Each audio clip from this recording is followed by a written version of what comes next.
فیلم تصویری که مشاهده می‌کنید از کارگردان، نویسنده و تهیه کننده فیلم هیس پسرها فریاد نمیزنن. تمام پولی که دست شد به محمد میر تهیه کننده میرسه. امضا کارگردان همکنون که مشاهده می‌فرمایید آقای احسان طایفه تهیه کننده و کارگردان هیس پسرها، قراردادی ما بین فیلم ایران امضا کن. قراردادی رو تنظیم میکنم.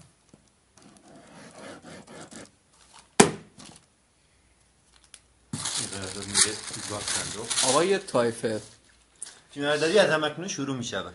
انگیزتون از ساخت چنین فیلمی چی بوده؟ واقعا تأسف میکنم واسه این اتفاقی که افتاد تو جامعه ما. زیاده از این نوع پسرها. واقعا نمیدونم چی بگم در حق این پسرها. ظلم شده. واقعا یکی باید باشه که به حق داد این مظلوم برسه. دیگه از این به بعد این اتفاقا نیفته. واقعا ممنون و سپاسگزاریم از شما که این من این درد سالها بود که علی تجربه کرده، من فهمیدم. میخواستم یه تسکین بشه به دردای علی. ما با خانواده‌هایی هم که صحبت کردیم در مورد فیلم گفتن که واقعا ممنونیم از کارگردان این فیلم برای تهیه چنین فیلمی که مدت‌ها بود که پسرها به خاطر آبروشون همچین مواردی رو بله این یک واقعا یک فاجعه اجتماعیه که به خاطر آبروشون نمیرن و نمیگن حقایقو. من این پیرمرده که علی کشته 27 مورد این کارا رو کرده. 27 مورد کم نیست خدایی. یه فاجعه تو این جامعه ما. واقعا چقدر میخوایم ما سکوت کنیم؟ برین نترسین از اجازه بدید که من از بازیگر نقش اول این فیلم بفرمایید یک تصویری بدید. علی طالبی برین بدین گویا که این بازیگرتون خودشون علاقه‌مند بودن شما در این زمین. آره یه مدتی هم تو تیمارستان بودن ایشون. آها پس این هنجارهایی که حالا این مریضی که به خاطر اون تجاوزایی که قبلا بهشون صورت گرفته. بله آره خیلی مریضی‌های روانشون. آره واقعا باید من حالا تخصص ندارم در این زمینه. باید با روانپزشکشون روانشناسشون صحبت کنیم که تشریف ندارن. بله.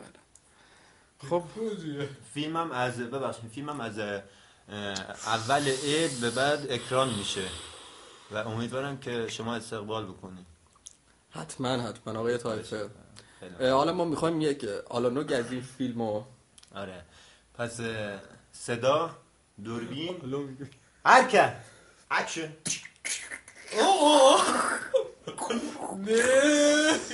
نه تصویری که مشاهده می‌فرمایید به علتی که تصویر اصلی اونجا اینو ما تاریش میکنیم که